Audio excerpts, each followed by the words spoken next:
আসসালামু আলাইকুম। আর study and learn একাডেমির পক্ষ থেকে আরও একটি সম্পূর্ণ নতুন ক্লাসে আপনাদের স্বাগতম।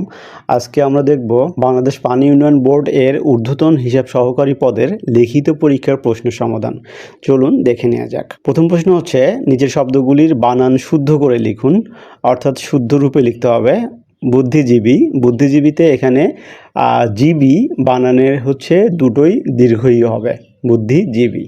মুমূর্ষু বানানে হচ্ছে মাঝখানের যে মুটা রয়েছে সেই মুটা হচ্ছে দীর্ঘ, আর মূর্ধন্য ষয় রেফ হ্রস্ব হবে মুমূর্ষু। আর মুহূর্ত বানানো হচ্ছে মুহূর্ত, প্রথম ম হ্রস্ব হবে, হয় দীর্ঘ হবে, হ্যাঁ, মুহূর্ত। তারপর 2 নম্বর প্রশ্ন হচ্ছে, এক কথায় প্রকাশ করুন। এক কথায় প্রকাশ করুন, এখানে আমরা দেখছি যে 50 বছর পূর্ণ হওয়ার উৎসব। 50 বছর পূর্ণ হওয়ার উৎসবকে বলা হয় সুবর্ণ জয়ন্তী। 25 বছরের কোনো যদি উৎসব হয় সেটাকে বলা হয় রজত জয়ন্তী। 75 বছর যেটা সেটা হচ্ছে হীরক জয়ন্তী, এবং 100 বছরের যেটা সেটা হচ্ছে শতবর্ষ, এবং 150 বছরের যেটা সেটা হচ্ছে সার্ধশত। পান করার ইচ্ছা, এটা হচ্ছে পিপাসা। বেশি কথা বলে যে বাচাল। উপকারীর অপকার করে যে কৃতঘ্ন। সন্ধি বিচ্ছেদ করুন। প্রত্যেক, প্রতিযোগ এক। অত্যন্ত, অতিযোগ অন্ত। স্বাধীন, স্বযোগ অধীন। ট্রান্সলেট ইনটু ইংলিশ, ইংরেজিতে ট্রান্সলেশন করতে হবে। সে চা অপেক্ষা দুধ বেশি পছন্দ করে। তো যখন একটার সাথে আরেকটার মানে দুটো জিনিসের ভিতরে একটাকে বেশি পছন্দ করা হয় তখন প্রিফার শব্দটা ইউজ করা হয়। তাহলে সে বলতে হি বা শি যে কোনো একটা দিলেই হবে। হি প্রিফার্স, যেহেতু হি এখানে থার্ড পারসন সিঙ্গুলার নাম্বার, তাহলে হি প্রিফার্স হবে হি প্রিফার্স মিল্ক টু টি, অর্থাৎ যেটা সে বেশি পছন্দ করে সেটা আগে বলতে হবে। তাহলে হি প্রিফার্স মিল্ক, যেহেতু এখানে বলছে সে চা অপেক্ষা দুধ বেশি পছন্দ করে, দুধটাই বেশি পছন্দ করে, তাহলে হি প্রিফার্স মিল্ক টু টি, চায়ের চাইতে দুধ সে বেশি পছন্দ করে। ওকে। সে সাঁতার কাটতে জানে না। He doesn't know how to swim. He doesn't know how to swim. এক হাতে তালি বাজে না, এটি একটি প্রবাদ বাক্য। এখানে আমরা এটা মুখস্থ রাখতে হবে। এরকম আরও কিছু প্রবাদ বাক্য রয়েছে যেগুলো পরীক্ষাতে বারবারই আসে। সেটা হচ্ছে it takes two to make a quarrel, অর্থাৎ আমরা যদি বাংলায় বলি যে একা একা কখনো ঝগড়া লাগে না, ঝগড়া করার জন্য কমপক্ষে দুজন লাগে। তো জাস্ট সেরকমই আর কি, এক হাতে তালি বাজে না এর ইংরেজি প্রবাদটা হচ্ছে it takes two to make a quarrel. 5 number হচ্ছে fill in the blanks or gaps with the appropriate preposition. প্রিপোজিশনের সাহায্যে নিচের গ্যাপগুলো ফিল আপ করতে হবে। 1 নম্বর হচ্ছে কি, they have been living in Dhaka dash 2000, অর্থাৎ 2000 সালের পর থেকে বা 2000 সাল থেকে তারা ঢাকায় বসবাস করে আসছে। একটা নির্দিষ্ট সময় থেকে তারা এই বসবাস করে আসছে। তো যখন নির্দিষ্ট সময় থেকে আপনার বলা হবে যে এই কাজটা চলছিল বা চলছে, তখন কিন্তু ওইখানে সিন্স ইউজ করা হয়। 2 নম্বর হচ্ছে the chair is made dash wood. এখানে the chair is made of wood, কোনো কিছু থেকে সেই একই জিনিস তৈরি হলে সেখানে অফ ইউজ করা। The chair is made of wood. He is blind dash his son's fault. সে তার পুত্রের অপরাধের ব্যাপারে সে অন্ধ বা দেখেও দেখছে না, এরকম কিছু বোঝানোর জন্য এই বাক্যটি ইউজ করা হয়েছে। হি is blind to his son's fault, এখানে ব্লাইন্ড টু, তাহলে এখানে টু হবে, লিখতে হবে, হ্যাঁ, টু। ওকে। 6 নম্বর কি বলছে, transform the following sentence as directed. এখানে যেভাবে যা বলবে সেটা করতে হবে। প্রথম প্রশ্ন হচ্ছে only Allah can help us, এটা নেগেটিভ করতে হবে। তাহলে none but Allah can help us, অর্থাৎ আল্লাহ ছাড়া কেউই আমাদেরকে সাহায্য করতে পারবে না। তাহলে 2 নম্বর হচ্ছে he is too weak to walk, অর্থাৎ সে এতই দুর্বল যে হাঁটতে পারে না। তাহলে এটার কমপ্লেক্স করতে হবে। তাহলে he is so weak that he cannot walk. He is so weak that he cannot walk. 3 number হচ্ছে দে ইলেক্টেড হিম ক্যাপ্টেন, এটাকে প্যাসিভ ভয়েসে চেঞ্জ করতে হবে। তাহলে he was elected captain by them, স্বাভাবিক, he was elected captain by them. Momo is more beautiful than any other girl in the class, এটাকে positive করতে হবে। তাহলে no other girl in the class is as beautiful as Momo, এখানে positive যখন করতে হবে তখন is as beautiful as Momo এই ধরনের একটা ফ্রেজ চলে আসে। তাহলে no other girl in the class is as beautiful as Momo. 7 নম্বর কি বলছে, বাংলাদেশের 2024-2025 অর্থ বছরের প্রস্তাবিত বাজেটের মোট আকার কত? এটি হচ্ছে 7,97,000 কোটি টাকা, 7,97,000 কোটি টাকা। 2 নম্বর হচ্ছে বাংলাদেশের বৃহত্তম সেচ প্রকল্পের নাম কি? বাংলাদেশের বৃহত্তম সেচ প্রকল্পের নাম হচ্ছে তিস্তা সেচ প্রকল্প। 3 নম্বর প্রশ্ন হচ্ছে সাগরকন্যা কোন এলাকার ভৌগোলিক নাম? এটি হচ্ছে পটুয়াখালী জেলার ভৌগোলিক নাম। 4 নম্বর চলমান টি-20 বিশ্বকাপ ক্রিকেটে বাংলাদেশ তার প্রথম ম্যাচে শ্রীলঙ্কাকে কত উইকেটে পরাজিত করেছে? এটি হচ্ছে 2 উইকেটে, এবং এই বিশ্বকাপটি মূলত হচ্ছে 2024 সালে যেই বিশ্বকাপ চলমান রয়েছে টি-20 বিশ্বকাপ ওয়েস্ট ইন্ডিজ এবং আমেরিকাতে, সেই বিশ্বকাপের কথা বলা হচ্ছে। বঙ্গবন্ধু স্বদেশ প্রত্যাবর্তন দিবস কত তারিখ? এটি হচ্ছে 10ই জানুয়ারি। শেখ মুজিব আমার পিতা বইটি কার লেখা? শেখ হাসিনার লেখা। রাশিয়ার মুদ্রার নাম কি? রাশিয়ার মুদ্রার নাম হচ্ছে রুবল। 8 নম্বর প্রশ্ন বাংলাদেশ মিয়ানমার সীমান্তে কোন নদী অবস্থিত? এটি হচ্ছে নাফ নদী। 9 নম্বর বাংলাদেশ ব্যাংকের বর্তমান গভর্নরের নাম কি? বাংলাদেশ ব্যাংকের বর্তমান গভর্নরের নাম হচ্ছে আব্দুর রউফ তালুকদার। 10 নম্বর হচ্ছে এমএস ওয়ার্ডে আন্ডু এর কমান্ড শর্টকাট কি লিখুন? আন্ডু অর্থাৎ কোনো কিছু লেখার পরে যদি পূর্বের অবস্থায় যেতে হয় তাহলে Ctrl+Z প্রেস করলে পূর্বের অবস্থায় চলে আসে, তাহলে এটাকে বলা হয় আন্ডু। অর্থাৎ কোনো কিছু হওয়ার পরে পুনরায় আবার তার পূর্বের অবস্থায় যাওয়ার জন্য যেটা করা হয় সেটাকে বলা হচ্ছে আন্ডু।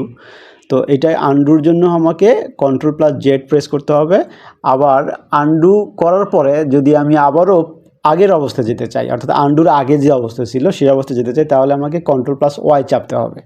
তাহলে আন্ডু হচ্ছে Ctrl+Z, আর আন্ডু থেকে আবার পুনরায় ব্যাক মানে পূর্বের অবস্থায় যাওয়া, সেটা হচ্ছে রিডোর জন্য চাপতে হবে আমাকে Ctrl+Y। তাহলে আন্ডুর জন্য Ctrl+Z আর রিডোর জন্য Ctrl+Y। 13 নম্বর হচ্ছে একটি বোনাস অ্যাকাউন্টে 6 বছরে টাকা দ্বিগুণ হয়, ওই অ্যাকাউন্টে শতকরা সুদের হার কত? এখানে একটা জিনিস খেয়াল করতে হবে যে একটা বোনাস অ্যাকাউন্টে 6 বছরে টাকা দ্বিগুণ হয়, অর্থাৎ টাকা যখন দ্বিগুণ হয় এটা বলার অর্থ হচ্ছে যে আসল টাকা রেখেছিল সেই আসল সহ মুনাফা যোগ হয়ে দ্বিগুণ হয়। অর্থাৎ যে দ্বিগুণটা হচ্ছে এই দ্বিগুণের ভিতরে কিন্তু আসল টাকাটাও রয়েছে। তো এখন যদি 100 টাকা ধরি আমি আসল, তাহলে 6 বছরে গিয়ে সেটা 200 টাকা হয়, মানে 100 টাকা থেকে দ্বিগুণ হয়ে 200 টাকা হয়। তো এই 200 টাকার ভিতরে 100 টাকা কিন্তু সেই আসল, আর 100 টাকা হচ্ছে তার মুনাফা বা সুদ। তো ব্যাপারটা হচ্ছে এরকম। তাহলে আমরা এটাকে লিখতে পারি সমাধান 100 টাকা 6 বছরে সুদে আসলে হয় কত হবে? 100 টাকা তো ছিলই, এটা কি হয়ে যায় দ্বিগুণ হয়ে যায়, অর্থাৎ 200 টাকা হয়ে যায়। হ্যাঁ, এটা 200 টাকা হচ্ছে সুদ যোগ আসল। এখন 100 টাকা কিন্তু আমাদের আসল, তাহলে অতএব সুদ কত হচ্ছে? অতএব সুদ হচ্ছে সুদ আসল গুণ ডিভাইডেড আসল, অর্থাৎ সুদ আসল হচ্ছে আমাদের 200 টাকা, সেখান থেকে 100 টাকা হচ্ছে আসল, এটা বাদ দিলাম। বাদ দিলে কি হবে? 100 টাকা হচ্ছে আমাদের সুদ বের হলো। এটা কত বছর বের হলো সুদ? এটা হচ্ছে 6 বছরে এই সুদটা হয়েছে। তাহলে এখন সুদের হার বের করতে বলছে। আমরা জানি হার ইকুয়াল টু কত, সূত্রটা আমরা একটু লিখে নিই। হারের সূত্র হচ্ছে সুদ গুণন 100 ডিভাইডেড আসল গুণন সময়, এটা হচ্ছে সূত্র। তাহলে আমরা সূত্রটা ফেলি। সুদ হচ্ছে কত আমাদের? 100 টাকা গুণন সূত্রের 100 ডিভাইডেড আসল কত? আসলও 100 গুণন সময় কত? 6 বছর। তাহলে এই 100 আর এই 100 কাটা, আর 100/6, তার মানে হচ্ছে এটাকে আমরা লিখতে পারি 50/3, মানে 2 দিয়ে কাটলাম। তো এখন 50/3 মানে হচ্ছে এটাকে যদি আমি ভাগ করি তাহলে হবে 3×48, তাহলে 2 থাকবে, 2 যাবে উপরে, 3 আসবে নিচে। হ্যাঁ, এটা হার যেহেতু, তাহলে অতএব সুদের হার সমান হচ্ছে 16/2/3%। হ্যাঁ, এটা অ্যান্সার। এইভাবে লিখলে এই প্রশ্নে ফুল নম্বর পাওয়া যাবে। 14 নম্বর কি বলছে? অমিত 15% হার চক্রবৃদ্ধি সুদে কিছু টাকা ব্যাংকে রাখলো। কিছু টাকা, কত টাকা রাখছে এটা আমরা জানি না, বাট সে 15% হারে চক্রবৃদ্ধি হারে রেখেছে। ওকে, তো চক্রবৃদ্ধি সুদের পরিবর্তে সরল সুদে টাকা রাখলে 2 বছর পর সে 2400 টাকা সুদ পেত। আচ্ছা, সে যে টাকা রেখেছে ওই টাকায় যদি 15% হারে চক্রবৃদ্ধিতে না রেখে সে যদি একই হারে অর্থাৎ 15% হারে যদি সরল সুদে রাখতো, তাহলে 2 বছর পরে তার মুনাফা আসতো 2400 টাকা। তো 2 বছর পর সে সর্বমোট কত টাকা পেয়েছিল, অর্থাৎ চক্রবৃদ্ধি হারে যে রেখেছে 2 বছর পরে সে সর্বমোট কত টাকা পাবে, অর্থাৎ তার মুনাফা সহ, চক্রবৃদ্ধি মুনাফা সহ, তার আসল সহ সে সর্বমোট কত টাকা পাবে, এইটা আমাদের বের করতে হবে। তো এখন এই প্রশ্নের প্রথম যে চ্যালেঞ্জটা সেটা হচ্ছে যে আমাকে আগে আসলটা জানতে হবে। আসলটা জানলে ওই আসল থেকে আমি মুনাফার হারও বের করতে পারবো, আমি হচ্ছে কি বলে সুদ বের করতে পারবো, চক্রবৃদ্ধি বের করতে পারবো, সরল মুনাফা সবই বের করতে পারবো। আসলটা আমাকে আগে বের করতে হবে। তাহলে এখানে যেহেতু প্রথমে লাইনে বলা হচ্ছে যে চক্রবৃদ্ধি হারে সে 15% রাখছে কিছু টাকা, কিন্তু কিছু টাকার ব্যাপারে কোনো ইঙ্গিত দেওয়া নেই। পরের লাইনে গিয়ে বলছে যে চক্রবৃদ্ধির সুদে যদি না রেখে এই সেম টাকা যদি 15% হারেই সে সরল সুদে রাখতো, তাহলে 2 বছর পরে তার সুদ আসতো 2400 টাকা। তো আমরা এই লাইনকে আমরা আমাদের ক্লু ধরে সরল মুনাফার সূত্র হিসেবে আমরা আসলটা বের করব। ওকে, তাহলে আসল বের করার জন্য আমাদের কি ওয়ে, আমরা আসল বের করার জন্য সূত্রটা ফেলতে পারি। তো আসল বের করার সূত্র হচ্ছে, আচ্ছা এখানে আমি মানগুলো আগে একটু আলাদা করে দেই। সেটা হচ্ছে এখানে সুদ দেওয়া আছে কত, 2400 টাকা, এটা একটু আলাদা করে দিই তাহলে বুঝতে সুবিধা হবে। তারপর হার দেওয়া আছে কত, 15%, আর সময় দেওয়া আছে কত, 2 বছর। ওকে, এই তিনটে জিনিসই আমাদের আসল বের করার জন্য যথেষ্ট। অতএব আসল সমান, আসলের সূত্রটা কি আমরা জানি, সুদ গুণন 100 ডিভাইডেড হার গুণন সময় ইকুয়াল টু সুদ কত আমাদের 2400 গুণন সূত্রের 100, হার কত, হার হচ্ছে 15 গুণন সময় হচ্ছে 2 বছর। তাহলে 15কে আমি 5 দিয়ে কাটবো, তাহলে 3 5 15, আর এই 5 দিয়ে 20কে কাটবো, 5 20 100। ওকে, এবার 3 দিয়ে এই 2400কে কাটবো, তাহলে 3 8 24 আর হচ্ছে 2টা 0। আবার এই যে 2 রয়ে গেছে, 2 দিয়ে এই 20কে কাটবো, তাহলে 10। তাহলে 800 গুণন 10 ইকুয়াল টু কত, 8000 টাকা। হ্যাঁ, 8000 টাকা হচ্ছে আমাদের কি আসল। এখন এই 8000 টাকা সে কিন্তু আসলে 15% হারে চক্রবৃদ্ধি সুদে ব্যাংকে রেখেছিল, ঠিক আছে। তো এখন সে 2 বছর পরে সর্বমোট কত টাকা পেয়েছিল, অর্থাৎ চক্রবৃদ্ধি মুনাফা হিসেবেই সে 2 বছর পরে সর্বমোট কত টাকা পেয়েছিল, অর্থাৎ আসল সহ চক্রবৃদ্ধি মুনাফা সহ টোটাল কত টাকা পেয়েছিল, এটা আমরা বের করব। তাহলে আমরা জানি অতএব চক্রবৃদ্ধি মুনাফা সহ আসল, হ্যাঁ এটাকে প্রকাশ করা হলো সি দ্বারা। তো আমরা জানি সি ইকুয়াল টু কি, সহজ বের করার সূত্র হচ্ছে যে আসল হচ্ছে কত, 8000 টাকা গুণন মুনাফার হার কিন্তু 15%, তাহলে নিয়ম হচ্ছে যে এই যে 115, মানে 15% আমরা প্লাস হিসেবে ধরবো, যেহেতু 15% মানে 100-র সাথে 15 যোগ হবে প্রতি বছর, সেই হিসেবে 115 ডিভাইডেড 100 গুণন 115 ডিভাইডেড 100। তো আমি এই যে 115 ডিভাইডেড 100 এটা কেন 2বার লিখলাম, কারণ 2 বছরে, যদি 3 বছরের কথা বলতো আমরা 3বার এইভাবে গুণ করতাম, 115 ডিভাইডেড 100, 115 ডিভাইডেড 100 গুণন 115 ডিভাইডেড 100, এইভাবে 3বার লিখতাম। যেহেতু 2 বছরের কথা বলছে, এই জন্য আমি 115 ডিভাইডেড 100 এই জিনিসটাকে আমি 2বার গুণ করলাম।